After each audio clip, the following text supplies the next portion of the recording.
Quan Hèctor ja arribava a les portes d'Esceas i a l'Alzina, corrien al seu voltant les esposes dels troians i les seves filles preguntant pels fills, pels germans, pels parents i pels esposos. Tot seguit, ell manava a totes, una darrere l'altra, que perseguessin els déus perquè l'angúnia amoïnava la majoria. Quan ja arribava Hèctor al vell casalici de Príam, construït amb pòrtics polits, que hi havia 50 habitacions de pedra picada, edificades les unes arran de les altres, a les quals els fills de Príam dormien al costat de les seves legítimes esposes, i al davant, a l'altre costat, a la part interior del pati, hi havia les cambres de les filles, 12 alcoves fetes de pedra polida, construïdes les unes al costat de les altres, en les quals dormien els gendres de Príam, amb les seves esposes respectables. Allí li sortia a l'encontre la seva mare, la de dolços regals, mentre hi portava la hostissa, la primera de les filles amb bellesa. Li agafà la mà, el cridà pel seu nom i li va dir: Fill, perquè has abandonat el combat arriscat i has vingut, de segur, els fills dels aqueus, de nom malaurat, us afeixuguen combatent al voltant de la ciutat, i el teu ànim t'ha incitat a venir aquí a estendre els braços a Zeus, des de la ciutadella. Espera't, però, perquè et porti un vi dolç com la mel per fer una liberació al pare Zeus i als altres immortals en primer lloc. Després tu mateix et refaràs si en veus. El vi augmenta molt el coratge de l'home que està fatigat, com tu ho estàs per defensar els teus companys. No me n'ofereixis, mare augusta de vi dolç, perquè no m'afableixi la força i m'oblidi del coratge. Sense rentar-me les mans, no goso fer libacions als seus amb vi flamejant. El crònida, el de negra nuvolada, no li ha de pregar un que estigui esquitxat de sang i carnatge. Però tu ves al temple d'Atena, la que plega botí, amb ofrenes, després d'haver reunit les ancianes. Un peple que tu consideris el més vell i el més gran del palau, i el molt més estimat, posa al damunt els genolls d'Atena, la de bella cavallera, i promet-li que li sacrificarem al temple de 12 d'elles d'un any.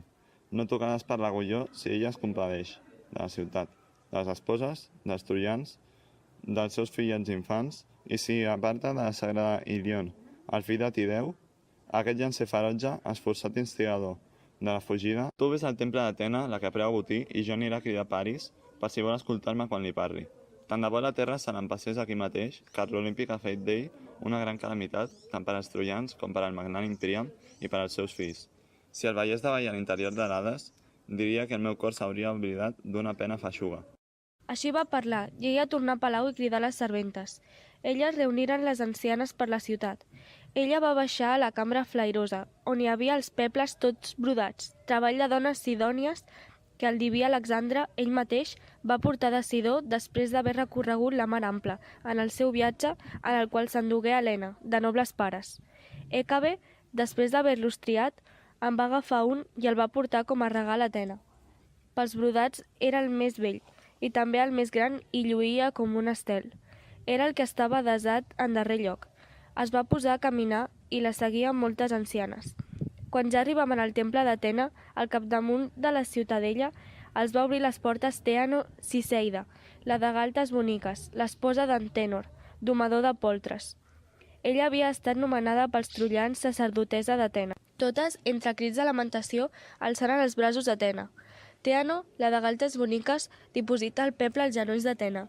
La de bella cavallera, invocant a la filla de Zeus, feu aquesta prometença. Atena Augusta, protectora de la ciutat, divina entre les deeses, trenca l'aliança de Diomedes i concedeix-nos que caigui de boca terrosa davant les portes d'Esceas, perquè ara, immediatament, et sacrificarem al temple 12 vedelles d'un any, no tocades per l'agulló, si et compadeixes de la ciutat, de les esposes, dels troians i dels seus fillets i infants. Així va dir tot pregant, més pales d'Atena no hi accedí. Així suplicaven a la filla del gran Zeus.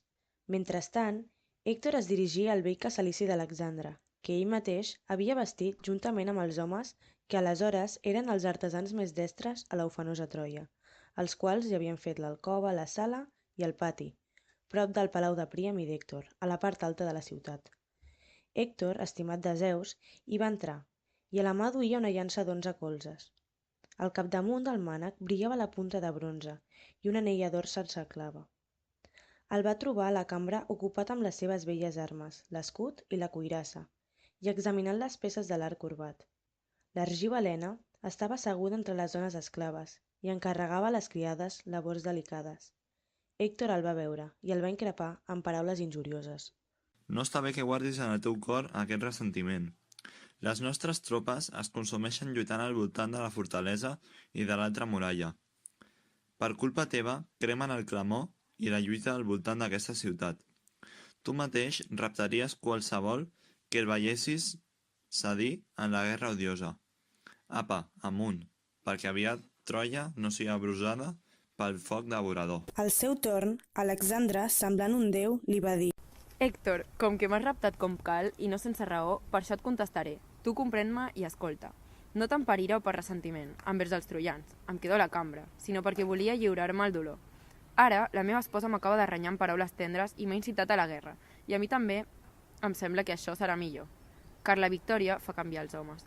Ara, doncs, espera'm, que em posi les armes de guerra, o vés-te'n, que jo t'aniré al darrere i després t'atraparé. Així va parlar, i Héctor, el del cas tremolós, no li va dir res.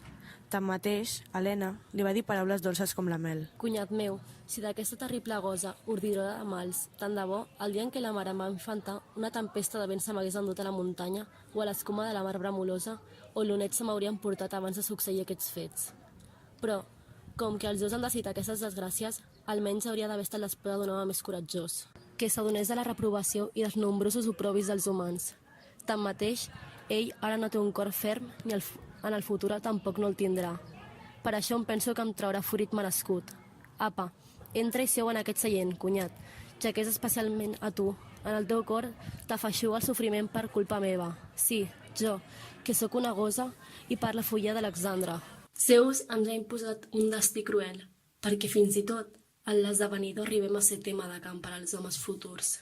Havent parlat així, Héctor, el del cas tremolós, se'n va anar. Immediatament arribà al seu casalici ben poblat, però a les estances no va trobar Andròmaca, la de braços blancs, sinó que amb el seu fill i amb una serventa de vell peble era a la torre sanglontant i plorant. Héctor, com que no va trobar dintre la reprotxable esposa, quan se'n va anar, s'aturà al llindar i va dir a la serventa: Ei, serventes, digueu-me la veritat. On ha anat Andròmaca de braços blancs en sortir de palau? O bé a casa de les meves germanes o de les meves cunyades de vells peples, o bé s'ha dirigit al temple d'Atena, on precisament altres troianes de velles trenes intenten ablanir a Terribadea. Aleshores la majordoma diligent li va respondre aquestes paraules: Héctor, com que insistentment em demanes que digui la veritat, ho faré.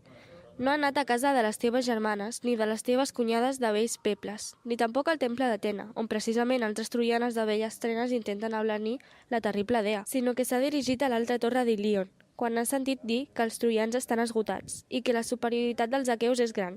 Llavors ella, corrents, ha marxat cap a la muralla, semblant una boja, juntament amb ella, el nen, al portal a dir. La majordoma va contestar, i Héctor, de pressa, sortí de casa refent un altre cop el mateix camí pels carrers ben empedrats. I quan, després d'haver travessat la gran ciutat, va arribar a les portes d'Essees, però n'havia de sortir a la plana. Allí, corrent i a l'encontre, va trobar l'esposa rica en regals, Andròmaca, la filla del magnànim Asió, que vivia al peu del Placos de bosc abundós a Teba i Poplàcia, i era el sobirà dels homes cilicis. D'aquest era filla l'esposa d'Héctor, el del cas de bronze. Ella, doncs, li va sortir a l'encontre, i alhora la seguia la criada portant a la cina l'infant, tot just una criatura, l'Actòrida, estimat, bonic, igual com un estel, el qual Héctor anomenava Escamandri, i els altres Estíanax, perquè Héctor era l'únic que protegia Ilion. En veure el seu fill, ell va somriure en silenci. Andròmaca, feta un devessall de llàgrimes, se li posà al costat, li agafà la mà, pronuncià el seu nom i li va dir: Desventurar la teva fúria et perdrà. No tens pietat del teu fillet, encara un infant, ni de mi. Desgraciada, que en breu serà la teva viuda, car aviat et matarà el seqüest, atacant a tots alhora. Per a mi seria millor si tu em faltessis, que m'enfrontés a la terra. Ja no tindré cap altre consol quan segueixis el teu destí, sinó sofriments. Tampoc no tinc pare ni venerable mare, car el meu pare el va matar el divinal Aquileu, quan va arrencar la ben poblada ciutat del Cilici. Teba, la dels portals. Va exceir Eició, però no el va despullar perquè li feia escrúpols en el seu cor, sinó que el va cremar amb les seves armes cisellades i li va erigir un tumor al damunt. Al voltant hi plantaren homes les 7 germans que hi havia al palau, tots ells el mateix dia davallaren. A l'Hades perquè a tots els lleva la vida al diví. Aquileu de peus llegers, a més dels bous de passes torçades i de les blanques ovelles. i la meva mare, que aleshores era reina al peu del placós de bosc abundós. Després d'haver-la portada aquí amb altres tresors, tot seguit l'allibera en rebre un rescat immens, però al palau del seu pare la va tenir Artemis, la que té les fletxes a la mà. Héctor, tu ets per a mi pare i mare venerable germà, tu ets el meu espòs carotxa. Així doncs, ara campadestes i queda't aquí, a la torre. No deixis el teu infant orfe ni viuda la teva dona. Artura, l'exèrcit vora la figuera borda, on la ciutat és més accessible i la muralla resulta més expugnable. Per allà han vingut i han fet 3 intents els més distingits de l'exèrcit dels 2 Ainats i de l'il·lustre Idomeneu, de les tropes dels 2 Arides i de l'esforçat fill de Tideu. O bé algú, bon coneixedor dels oracles, els ho ha dit, o bé el seu cor els ho incita. El gran Héctor, de cas tremolós, li va dir: Veritablement tot això em preocupa, dona, però tinc una vergonya terrible davant els troians i troianes de pepres que s'arrosseguen, si com un covard m'escapoleixo de la guerra. Tampoc m'incita el meu cor, perquè he après a ser sempre valerós i a lluitar entre els primers troians, intentant aconseguir gran glòria per al meu pare i per a mi mateix. Sé prou bé això en el meu ànim i en el meu cor. Vindrà un dia en què segurament desaparegui la sagrada Ídion i Príam i el poble de Príam, el de la llança de freixa. Però no em preocupa tant el dolor dels troians en el futur, ni el de la mateixa Hècabe, ni el del rei Príam, ni el dels meus germans que, nombrosos i valents, puguin caure a pols de mans de guerrers enemics com el teu, quan un dels aqueus de túnica de bronze se te n'endugui, plorosa i et privi del dia de la llibertat. I potser és anar a Argos teixiràs a tela per a un altre, o potser portaràs aigua de la font Maceida o de la Hiperea, molt a contracor i la terrible necessitat t'aclaparà. Potser algú, quan un dia et vegi vessant llàgrimes, dirà: aquesta és l'esposa d'Hèctor, el qual en la lluita superava tots aquells troians domapoltres, quan combatien al voltant d'Ílion. Així parlarà algú un dia, i per a tu serà un nou dolor per manca d'un home capaç d'apartar el teu dia d'esclavitud. Però tant de bo un munt de terra em cobreixi, ja mort, abans que m'assabenti dels teus crits o del teu rapte. Havent parlat així, l'il·lustre Héctor va estendre els braços al seu fill.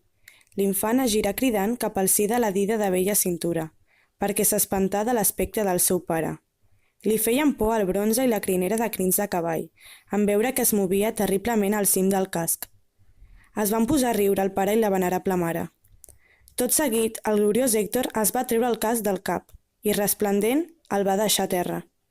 Aleshores besà el fill, l'aixecà amb els braços i, suplicant a Zeus i als altres déus, va dir: Zeus i altres déus, concediu-me que aquest fill meu sigui com sóc jo, destacat entre els troians, així de valent en la força i que governi en poder sobre Ilion. I tant de bo que un dia algú digui: molt més bo és aquest que no pas el seu pare, quan torni de la guerra, i que porti sangonoses despulles de l'enemic mort. Després d'haver parlat així, va deixar el fill als braços de la seva esposa.